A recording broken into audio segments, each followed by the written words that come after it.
Assalamualaikum warahmatullahi wabarakatuh. Yang terhormat Ibu Laras selaku dosen pengampu K3, serta rekan-rekan sekalian. Pada kesempatan kali ini, kami dari kelompok 2 TIA 2 akan memaparkan hasil analisis mengenai safety issue yang berjudul Individualized Behavior Based Safety Leadership Training Randomized Control Trial. Sebelumnya, untuk anggota kelompok kami, sesuai pada PPT yang tertera, itu ada Najwa, Marsha, Elfran, saya sendiri, Girela, Granadia, dan juga Radityo. Selanjutnya, untuk penjelasan soal pertama akan dijelaskan oleh teman saya.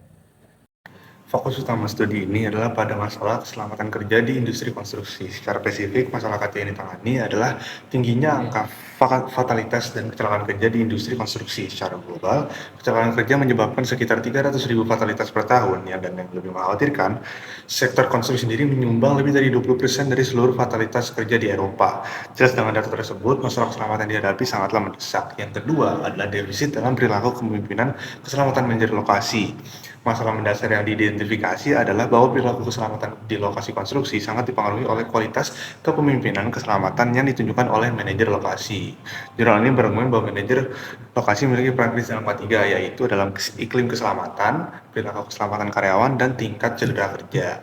Untuk mengatasi masalah K3 ini, studi ini mengembangkan dengan metode pelatihan spesifik, yaitu Individualized Behavior Based Safety Leadership Training atau IBST. Tujuannya untuk melatih manajer konstruksi dalam umpan balik positif dan mendengarkan aktif untuk meningkatkan keselamatan. Hasilnya, manajer belajar menggunakan perilaku ini untuk mengaktifkan dan memperkuat perilaku aman karyawan di lokasi.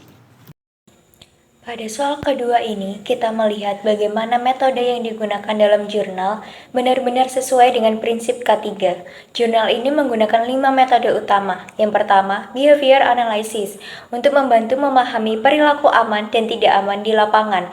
Yang kedua, goal setting, untuk membuat manajer memiliki tujuan keselamatan yang jelas. Yang ketiga, practice, dengan feedback dan active listening, untuk memperkuat komunikasi K3 antara manajer dan pekerja. Keempat, homework, memastikan kemampuan tersebut diterapkan langsung di tempat kerja. Dan yang terakhir, maintenance planning, untuk menjaga agar perilaku aman dapat bertahan dalam jangka panjang. Secara keseluruhan, metode-metode ini sangat relevan dengan K3 karena mendukung perubahan perilaku, peningkatan kepemimpinan keselamatan, serta pembentukan budaya kerja yang lebih aman. Nah, selanjutnya mari kita lihat hasil kunci dari pelatihan IBST ini. Data menunjukkan perubahan perilaku manajer yang krusial bagi peningkatan K3 di lapangan. Dampak paling signifikan adalah pada umpan balik positif yang mencapai kategori efek besar. Manajer menunjukkan peningkatan dramatis pada perubahan favorable feedback dengan nilai D sebesar 0,99 dan safety specific feedback dengan nilai D sebesar 0,89. Ini membuktikan bahwa reinforcement positif adalah kunci utama perubahan.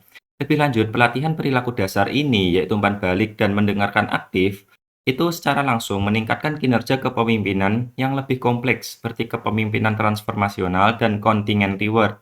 Kesimpulannya, umpan balik positif dan mendengarkan aktif adalah prasyarat perilaku utama yang meningkatkan efektivitas kepemimpinan K3. Ini adalah bukti nyata bahwa mengubah perilaku kepemimpinan akan meningkatkan budaya keselamatan secara keseluruhan. Soal keempat yaitu bagaimana hasil jurnal ini berhubungan dengan teori atau model K3 yang telah dipelajari, apa kekuatan dan kelemahan penelitian ini, apakah hasilnya masih relevan jika diterapkan di Indonesia. Pertama, mengenai hubungan jurnal dengan teori atau model K3. Poin yang pertama, peran kepemimpinan dalam menciptakan keselamatan kerja. Penelitian ini menegaskan bahwa keselamatan tidak hanya soal alat atau prosedur, tetapi juga bagaimana manajer memimpin, berkomunikasi, dan memberi umpan balik. Kedua, mencegah unsafe action melalui perubahan perilaku pemimpin. Teori penyebab kecelakaan menjelaskan bahwa unsafe action muncul karena lemahnya pengawasan dan komunikasi. Pelatihan IBST menekankan feedback positif dan active listening yang mencegah perilaku berisiko. Ketiga, komunikasi dua arah mendukung pelaporan bahaya. Pekerja lebih mau melapor hazard ketika pemimpin memberikan feedback yang positif. Ketika pekerja merasa dihargai, mereka lebih terbuka dalam menyampaikan bahaya yang mereka lihat di lapangan. Keempat, penguatan kontrol administratif melalui kepemimpinan. Pelatihan membuat manajer lebih aktif mengawasi, mengarahkan, dan memperbaiki perilaku pekerja. Yang kelima, implementasi nyata behavior based safety. Pelatihannya berfokus pada feedback, reinforcement, dan analisis perilaku. Kedua, mengenai kekuatan dan kelemahan dari penelitian ini. Yang pertama kita membahas kekuatan. Yang pertama itu ada RCT atau Randomized Control Trial. Metode ini paling kuat untuk mengevaluasi efektivitas program akibat pelatihan bukan faktor lain, sehingga hasil lebih valid dan dapat mengurangi bias. Kedua, fokus pada perilaku pemimpin. Biasanya kebanyakan studi fokus pada pekerja, padahal pemimpin adalah faktor kunci keselamatan. Ketiga, menggunakan behavior analysis. memberikan pendekatan terstruktur untuk memetakan penyebab dan konsekuensi perilaku sehingga lebih mudah diterapkan dan diobservasi. Keempat, diuji langsung di lapangan, bukan simulasi di laboratorium, sehingga hasilnya lebih realistis. Kelima, efek signifikan pada banyak variabel termasuk leadership performance. Untuk selanjutnya yaitu kelemahan, sampelnya kecil yaitu berjumlah 35, ruang sampling terbatas pada satu organisasi atau area konstruksi, sehingga risiko hasil tidak stabil ketika diterapkan pada kelompok yang lebih besar. Selanjutnya, pelatihan tidak sepenuhnya konsisten. Beberapa sesi dilakukan tatap muka, sebagian lainnya itu online karena adanya pandemi. Ketiga, tidak menilai outcome kecelakaan langsung. Penelitian ini hanya mengukur perilaku, bukan penurunan angka kecelakaan. Kelima, durasi follow-up pendek, hanya 6 minggu setelah pelatihan. Dalam penelitian intervensi, durasi follow-up ideal biasanya 3-6 bulan, bahkan hingga 1 tahun. Dan terakhir, yaitu berbasis konteks sosial sesuai media. Selanjutnya, mengenai relevansi jika diterapkan di Indonesia, penelitian ini masih relevan jika diterapkan di Indonesia. Mengapa? Karena industri konstruksi kita memiliki angka kecelakaan yang tinggi, sehingga peningkatan kualitas keselamatan menjadi kebutuhan sangat mendesak. Kondisi lapangan yang kompleks membuat pendekatan berbasis perilaku seperti dalam penelitian ini lebih mudah diterapkan karena fokus pada interaksi langsung antara manajer dan pekerja. Selain itu, metode ini dapat memperkuat komunikasi, meningkatkan keterlibatan pekerja, dan pada akhirnya berpotensi meningkatkan produktivitas sekaligus kesamaan kerja. Baik, selanjutnya saya akan menjelaskan pelajaran penting bagi praktika 3 di tempat kerja nyata berdasarkan penelitian pada jurnal ini, yaitu IBST, Individualist Behavior Based Safety Leadership Training, dan bagaimana kita sebagai praktika 3 dapat menerapkan hasil penelitian ini secara konkret. Dari penelitian yang dianalisis, kita melihat bahwa kepemimpinan keselamatan yang efektif bukan hanya tentang kebijakan, tetapi tentang perilaku yang terlihat setiap hari. Pelajaran pertama yang sangat penting yaitu bahwa pemimpin yang memberikan feedback spesifik dan positif terbukti mampu meningkatkan perilaku aman secara signifikan. Penelitian ini juga menunjukkan bahwa coaching individual jauh lebih efektif karena menghasilkan perubahan perilaku kepemimpinan yang lebih konsisten. Selain itu, praktik seperti goal setting, lalu monitoring dan briefing sebelum pekerjaan berisiko sangat membantu membangun disiplin dan kesadaran K3 yang lebih kuat. Selain itu, juga mendengarkan dan menindaklanjuti laporan keselamatan dari pekerja. Hal yang tidak kalah penting yaitu reinforcement positif seperti pujian ataupun pengakuan yang terbukti meningkatkan kepatuhan terhadap keselamatan. Lalu, bagaimana cara kita menerapkannya sebagai praktisi K3? Ada beberapa langkah yang bisa dilakukan secara sederhana namun akan berdampak nyata. Yang pertama yaitu menetapkan perilaku kepemimpinan yang ingin ditingkatkan seperti feedback spesifik, briefing sebelum pekerjaan beresiko, lalu mendengarkan laporan berbahaya dan memberikan reinforcement. Kedua, membuat ABC plan yaitu attendance berupa briefing dan instruksi kerja, lalu behavior berupa observasi dan feedback spesifik, serta consequence berupa pujian atau tindak lanjut laporan.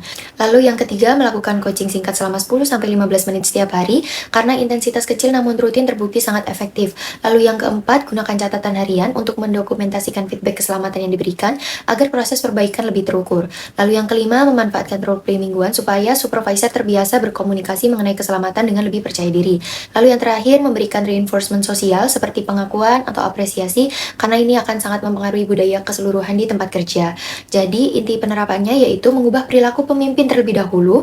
Bila perilaku pemimpin berubah, maka budaya K3 juga ikut meningkat dan risiko kecelakaan akan menurun. Itu sebabnya pendekatan berbasis perilaku ini sangat relevan dan efektif untuk diterapkan di lingkungan kerja kita.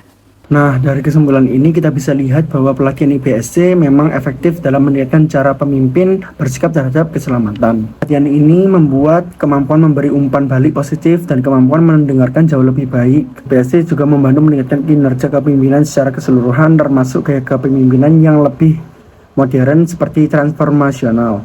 Pelatihan yang digunakan seperti penetapan, tujuan, dan praktik langsung terbukti bekerja dengan baik. Dan yang terakhir, ada 2 hal yang penting menjadi kunci keberhasilan pelatihan ini adalah umpan balik positif dan mendengarkan aktif. Karena keduanya ini menjadi dasar untuk membangun kepemimpinan yang lebih kuat.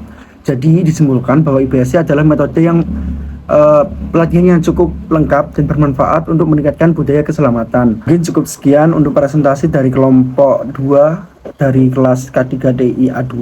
Mohon maaf apabila terdapat kesalahan pengucapan kata. Wassalamualaikum warahmatullahi wabarakatuh.